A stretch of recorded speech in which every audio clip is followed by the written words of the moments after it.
In the chapter about beginnings, breakfast, which is fittingly at the end of Simply Nigella, I think you say that you now eat breakfast, but that you always have to plan it the night before. Well, yes, it's really interesting, which is, how some people, don't know if you know people like this, who say, oh, I forgot to eat. And I have always just thought, who are those people? How does that happen? I didn't really feel like eating, and I just think, I really don't understand. I have to look at them, give them, I don't know what it would be like to be You're like not that. my people, clearly. But I do eat breakfast, but in the morning, I am a bit like those people. Not that I would forget to eat, but I have to make the effort. I have to have 2 mugs of tea before I can even contemplate food. And it's really odd to be like those people, and so because of that, I always have the same breakfast every day. Like the sort of people who aren't interested in eating, even though, I had to make it nice. And I always used to just have a, soft-boiled egg on rye toast, and that's it. And I would... I'd know I was doing that. But I started kind of getting into breakfast, and I do a bit like when I had an office job, when I had to put my clothes out the night before to choose what to wear, otherwise I'd be very, very late for work, thinking, no, I don't like that skirt, and no, I will put something else on. The same way for breakfast, I do often think the day before, I'm going to do this, so there's certain things I make. I've got it's a toasty olive oil granola, which I make, and I know I can always have that. But even if it's making various different things, I do quite like to think about it before, and then I think I'm getting myself prepared for it, and then I feel like less of a shock in the morning. But I suppose one of the benefits of working for yourself and working at home is that I can run my breakfast over a gradual period. So I can start off with my teas, and I can sort of build up. And so often I've been up for quite a while before I have breakfast. So breakfast could be lunch. No, I can't go that long. I can't go that long. And, the infamous avocado toast plays its part. I was going to ask you about avocados, actually. And especially when I'm filming, because when I'm filming, I need to eat breakfast at about 6:30, and it needs to keep me going till about 1:30, because I don't like picking at things. So you're a lifelong avocado fan, aren't you? How did the love affair start? My love affair started with my great-aunt Myra. She was a great cook, and I used to go and stay with her in Sussex. She was a great cook, and she also she liked a bit more innovation than a lot of my family, and sometimes things worked, sometimes they didn't, and sort of avocados, when, in the 70s, when avocados were this new, exciting feature in the shops. I think my mother was quite dismissive of them because she just thought they were sort of faddish and overpriced. But Myra would... she didn't like to be called aunt or great aunt in particular. So Myra she did one thing that didn't quite work, which is she did do a kind of sautéed calf's liver with some sautéed avocado slices. She'd read it somewhere. She'd cut it out of, some 70s magazine, gave it a go. You've got to give things a go. I've had avocado fries in America. See? Yeah, and so you've got to give everything a go. It's the liver and avocado. They're both, but the textures are too similar, exactly. But she made something which I've got on How to Eat, my first book, which is an avocado mint and pea salad. She used fresh peas, unabashedly use frozen peas. And it's fabulous. And so I began to like avocados then. I think that, but I have just carried on. And it's really fashionable now, avocado. I mean, Isn't literally millions of pictures on Instagram. I know, and I look at them. I'm the one who looks at them. I post some of them, I look at some of them. It is interesting, isn't it? Because actually it is actually another one of those ingredients that does divide people. And I think that if you've ever fed a very small baby, you realise that it's not tastes that make people like or dislike a food, it's texture. Avocado is a very difficult texture for a lot of people, and I think that's why it often works if you mix it, in salads, or where you have something with various different texture. I've got somewhere a recipe, completely made up recipe, which I call green fattoush. In other words, it's a salad of many green things that draws loosely on fattoush, leaving out the non-green things and adding some other green things like avocado, and toasting some pitta in the oven and using that rather than croutons in there. You know, it's meant to be like a bread salad. And then, you know, texture is everything in cooking, and with avocado you really notice it because that's one of the wonderful, soft, smooth, you know, clay-like texture. You know, you've got to be quite careful. It's good on toast if the toast is quite crunchy. I suppose you could cope with it, but you need to think about how you're using it. Otherwise, I think its richness becomes overwhelming. It's so interesting hearing you talk about vegetables with such passion, because I think that there's a maybe incorrect impression of you for a long time was all about chocolate and cream and indulgence, and now you're sitting here talking about how you love sour flavors. Yes, but you know, those are throughout my books. But I think that obviously a lot more people want to dwell on the sweet recipes. Well, even with sweet recipes, you know, I think it's important to have an edge. I mean, I love, you know, I love salted caramel, but I recently, you know, I've done a salted chocolate tart, and I love salt and dark chocolate. And actually, I mean, I feel anywhere I go anyway, I always have, you know, my Coleman's mustard, my Malden salt. Now I have the smoked and the regular salt in my bag, and my Thai food tea bag. So I have to go everywhere for ready for an emergency wherever I am. And I have to say that I really could sprinkle a bit of my salt on, you know, just about any sweet thing. I mean, after all, that's why cheesecake is good, because within that, you've got the sweetness, but there has to be a bit of tang and there has to be some salt. I think, really, you know, everything is about balance in that way. But you know, in a lot of the, you know, the avocado and talking about sour food was quite prominent in how to eat. And I think that I often I think, again, it goes back to not having that hierarchy of food, that some foods are good and some foods are bad, and some are saintly and some are sinful. That actually it's really important that things are good and you take pleasure when you eat, because I think in a way, I don't think in a way, I think most definitely, if you say I mustn't eat those chocolate biscuits, and then you just come over and you go and you can hear them singing to you, and the light from the kitchen, and you go in and you eat them, and you just eat them, you don't sit down, you eat them standing up and really quickly, and then you just think, oh, I shouldn't have eaten the chocolate biscuits. So you've eaten the chocolate biscuits and you haven't actually enjoyed eating the chocolate biscuits. Whereas, you know, if you, and even if you want to eat this, whereas if you sit down and you've got your mug of tea and you've got your chocolate biscuits, although I prefer a plain biscuit with my tea. But the point is that you just think this is so wonderful, and I'm just loving every mouthful.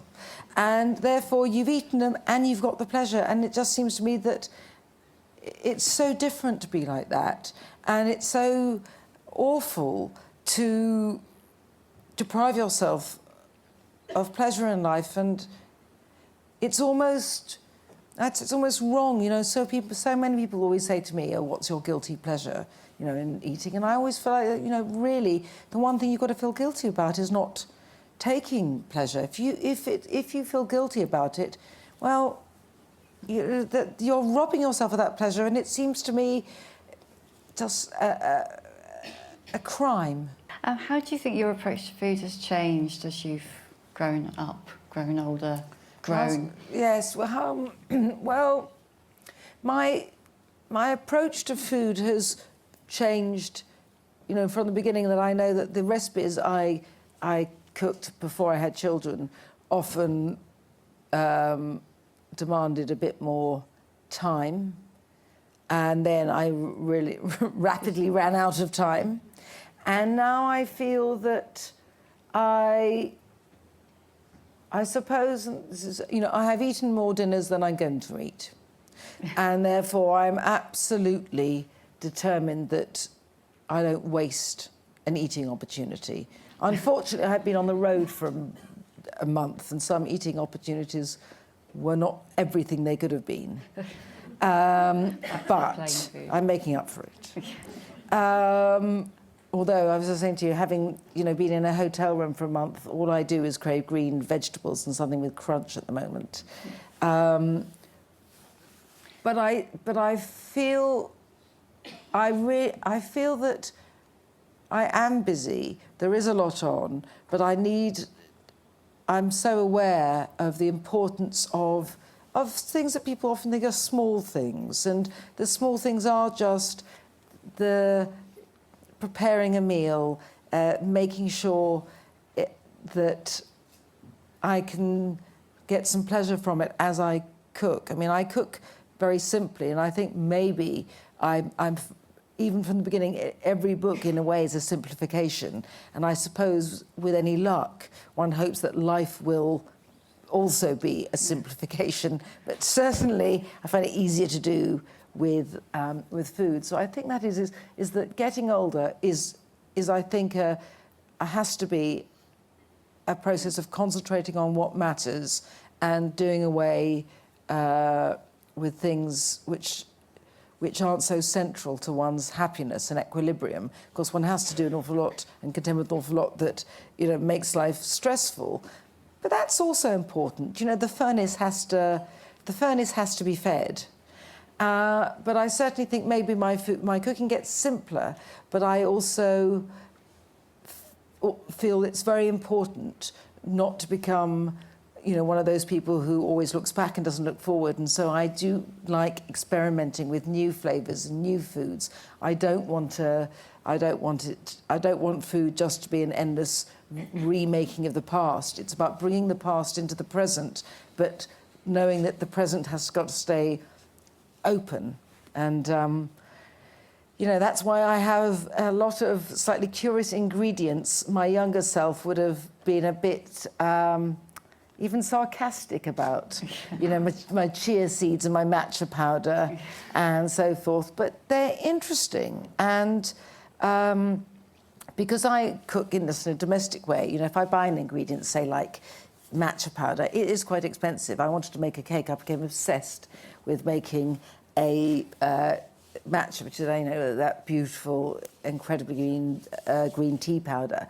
I wanted to make a green tea cake with a sour cherry juice icing, which I then did. I became obsessed with it. But then I had it there, so I wanted to use it for other recipes, because I'm also aware if I'm writing recipes, I don't want just to buy some ingredient that just stays in the cupboard forever. Although every now and then I do find some curious sauce that says used by 1987. But I do, so then I went and made the matcha ice cream, no churn matcha ice cream, embarrassingly easy. And then I moved into the sort of Australian thing of matcha latte. Very delicious, I have to say.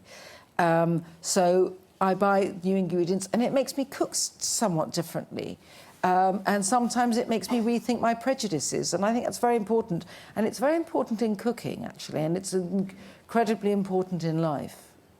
And I think sometimes as people get older, the difference between older people who are vital and older people who seem to be curled in on themselves are because it's just looking past, I won't do that because I haven't done it before. And actually, I do think it's quite interesting. And you do have to think, oh, well, let's throw myself into the now. There's a quote in Simply Nigella where you say, what is true in the kitchen is also true out of the kitchen. What do you mean by that? I mean that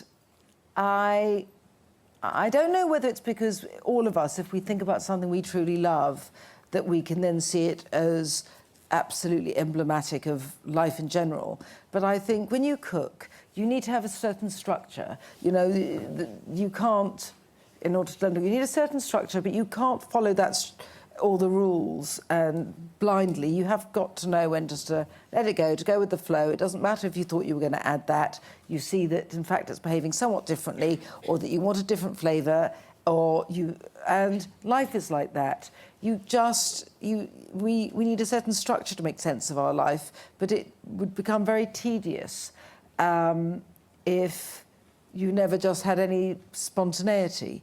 And that's actually what creates a life. And in the same way, when you cook, you know, people often ask me, like, what's the worst mistake you've ever made in the kitchen? Whereas the reality is you can make lots of mistakes when cooking. Most of them can be rectified. And generally speaking, you often make something better than you'd originally planned, because you've had to really think, oh, this isn't quite working. What can I do now? And I think the same is true in life, is that it's not about, you can't have a life when you don't make mistakes, but it's how you go from there.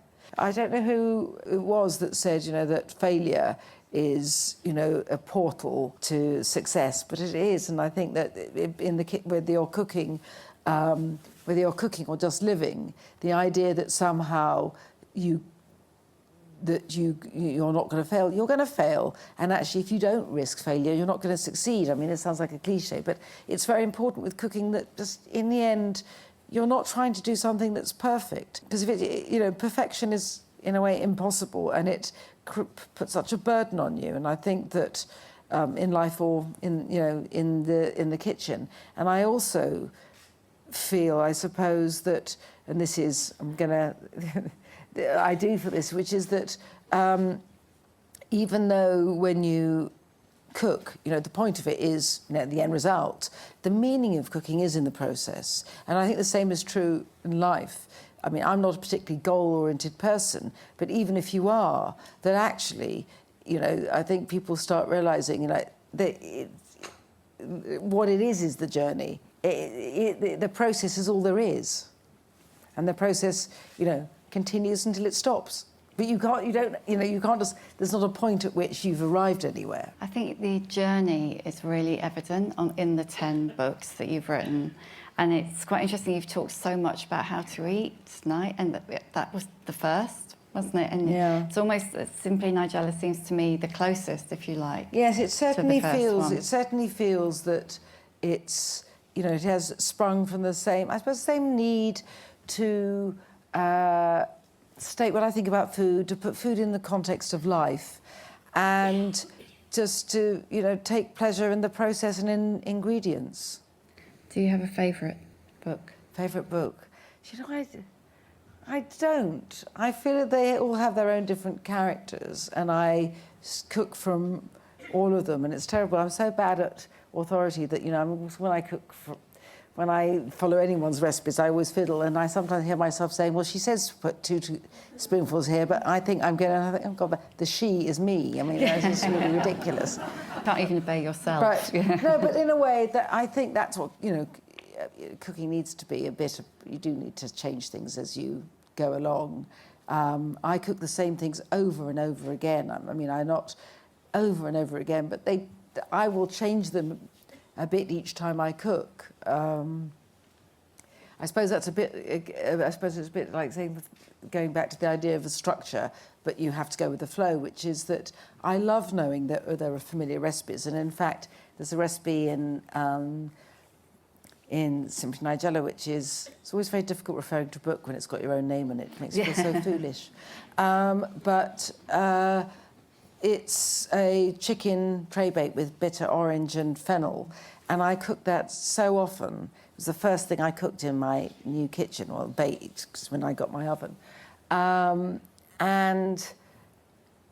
it's just that thing that things become something you go back to, and it's probably like recipes in How to Eat, but you change them slightly, and each time you do, but they're essentially this sort of unit of home, and I suppose How to Eat was that as well. But then so was Kitchen. I feel my books are that in some ways, especially my bigger books, and this is somewhere between a smaller and a bigger book. It's certainly a big book, but I suppose